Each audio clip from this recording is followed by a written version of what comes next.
Sofa set, fridge, coolers, इनकी मुझे जरूरत नहीं है। अरे आपको नहीं है, जहाँ हो रही है वो तो मांगते हैं।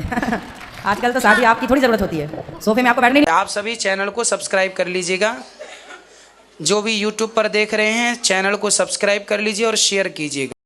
जय श्रीमान नारायण दोस्तों, मैं श्रेयस स्वागत करता हूँ अपने YouTube channel reaction by Shreyas में। उम्मीद करता हूँ बहुत बढ़िया से होंगे। तो आज मैं जिस वीडियो को लेकर आया हूँ उसमें हम देखेंगे एक महिला गुरुजी के पास आती है और वह कहती है गुरुजी मैं शादी नहीं करना चाहती, मैं बीच पंडाल से भाग के आई हूँ। तो गुरुजी ने कहा अरे आप ऐसा कैसे कर सकती हैं, आप बीच पंडाल से कैसे आ गई।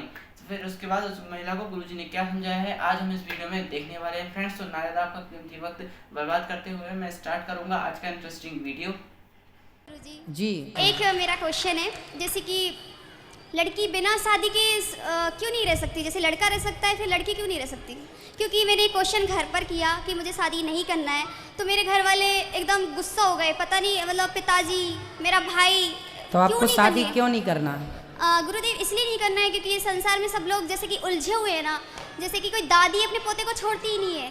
क्योंकि मेरी एक बुआ जी है, छोटी बुआ जी, मैं उनको बहुत समझाती हूँ, उनके पोता पोती है, इतना मोह है बहुत ज़्यादा। भागवत कथा सुनते हैं वो आपकी, मगर मोह माया बहुत ज़्यादा है उनकी। तो उनको देख के ऐसा लगता है कि मुझे शादी करने से मैं भी इस मोह माया में कहीं भगवान को ना भूल जाऊँ। तब तो आपको जरूर करनी चाहिए, ताकि समाज को आप बता सको कि देखो गृहस्थी में रह के आप उलझे पड़े हो, देखो हम बिल्कुल नहीं उलझे। आपको ये ज्ञान है कि हमें मोह माया में नहीं उलझना। तो आपको गृहस्थ में जाकर और फिर उसमें रह कर के समाज को बताना है। भगवान राम ने विवाह क्यों किया? इसलिए किया कि गृहस्थी चलाई कैसे जाती है। अच्छे लोग यदि समाज से दूरी बना लेंगे तो समाज का मार्गदर्शन कौन करेगा? और एक मेरी बुराई जो कि मैं 3 साल पहले बहुत मतलब इतनी वैसी थी, जैसे कि इंस्टाग्राम, व्हाट्सअप, फेसबुक 2-2, 3-3 घंटे मतलब ऐसे निकल जाते थे ना, पता ही नहीं चलता था। अब मुझे उनको ओपन करने का टाइम नहीं रहता है क्योंकि मेरी कथा और मेरा काम सबसे ज़्यादा प्रिय है। और गुरुदेव एक और क्वेश्चन है, जैसे कि मेरी अगली साल शादी है, मतलब होएगी है क्योंकि मेरे जो पिताजी है ना उन्होंने बोला है कि अगले साल फाइनल है। मगर मैं ऐसा सोच रही हूँ कि जैसे कि मैं मीडियम घर से हूँ, 3-3.5-4 लाख में मेरी शादी हो जाएगी। मगर मुझे सोफा सेट, फ्रिज, कूलर्स, इनकी मुझे ज़रूरत नहीं है। अरे आपको नहीं है, जहाँ हो रही है वो तो मांगते हैं।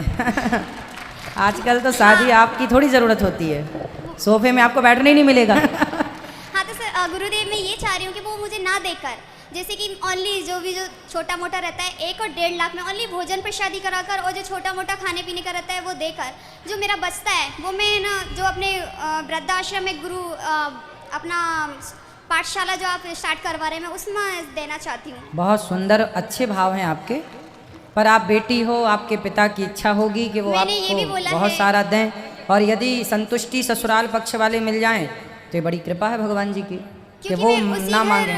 उसी घर में शादी करना चाहती हूँ जिस घर वो कुछ भी ना लें, क्योंकि मुझे इस सब की जरूरत है भी नहीं और लाइफ में ये सब कोई मायने नहीं रखता है। अच्छा, भगवान के ऊपर छोड़ दीजिए, फिर भगवान आपको जो अच्छा से अच्छा जीवन साथी होगा वो देंगे।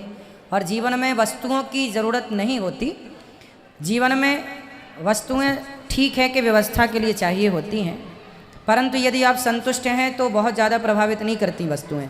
हम सोफे में भी बैठ सकते हैं, सोफ़ा आजकल तो सोफ़ा सेट 1 लाख का भी आता है, 50,000 का भी आता है, और 200 रुपये की कुर्सी भी आती है। सबसे उम्दा तो बोरा बिछाओ और ज़मीन सबसे उम्दा है। तो कहने का तात्पर्य ये है कि देखो आप कुर्सी में बैठे 50,000 के सोफे में या ज़मीन में बैठे, बात वही है। बस आदमी बड़ी बड़ी चीज़ें केवल अपने रुतबे के लिए खरीदता है, आलीशान चीज़ें जमाने को दिखाने के लिए, जबकि ज़िंदगी सादगी से जी जा सकती है। आप ठीक कह रहे हैं, वही मैं बोल रही हूँ। घर वालों को भी मैं यही समझा रही हूँ, मुझे इन सब की ज़रूरत नहीं है। जो भी मेरे पैसे बचेंगे ना, तो जो आपका आश्रम, अपना वृद्धाश्रम, उसमें मैं सबमिट करना बिल्कुल बहुत बहुत अच्छे और विचार हैं। एक और था, जैसे मेरी शादी होगी गुरुदेव, जो मेरा जो वो रहता है जैसे अपन पंगत जो देते हैं, तो मैं अपने जो गुरुदेव जो अपना वृद्धाश्रम है, तो मैं साधु संत के साथ उनको भोजन कराना चाहती हूँ। नहीं, उनको वो तो देखो व्यवहार बेटा करना पड़ता है। आजकल तो बाराती आएंगे तो उनको खवाएंगे नहीं क्या?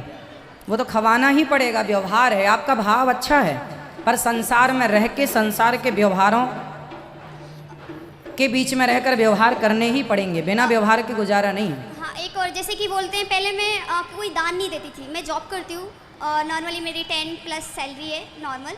तो मैं पहले स्टार्टिंग में मैंने कथा सुनी, तो मैं जैसे आप बोलते थोड़ा सा दान करो, मैं पहले सोचती थी क्या दान करो, क्या ये पैसे दूँ मैं, मगर पैसे देने से मेरी सैलरी बढ़ रही है।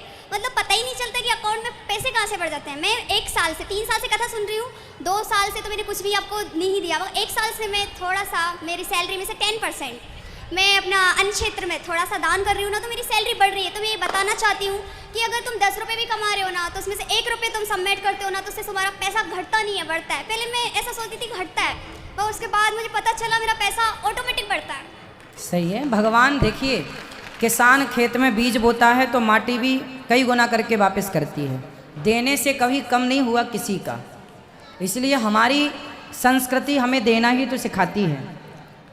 हमारी संस्कृति इतनी श्रेष्ठ है, जब गेहूं किसान के घर होता है तो गेहूं का बीज तो जब गेहूं कटता है तो जो उसका भूसा होता है वो गायों को दिया जाता है। उसका जो आटा होता है, गेहूं को पीस के आटा चींटियों को होता है, दाना पक्षियों को होता है। पहली रोटी बनती है तो गाय को, आखिरी रोटी कुत्ते को। हमारी संस्कृति ने हमें सिर्फ देना सिखाया है। और इसका साइंटिफिक ये है कि जब आपके हाथ देने के लिए आगे जाते हैं तो उन्हीं हाथ में बढ़े हुए हाथ में परमात्मा पकड़ाता चलता है कि तेरे हाथ बढ़े हैं, तू लेता भी चल। तो जो देता है उसी को ईश्वर देते हैं। दासी का कोटि कोटि प्रणाम गुरुदेव। खुश रहिए। तो कैसी लगी आपको आज की वीडियो? अगर आपको आज की वीडियो अच्छी लगी हो तो मेरे चैनल को लाइक कर दें। मिलता हूँ दूसरी किसी इंटरेस्टिंग वीडियो को लेकर, तब तक के लिए जय श्रीमान नारायण।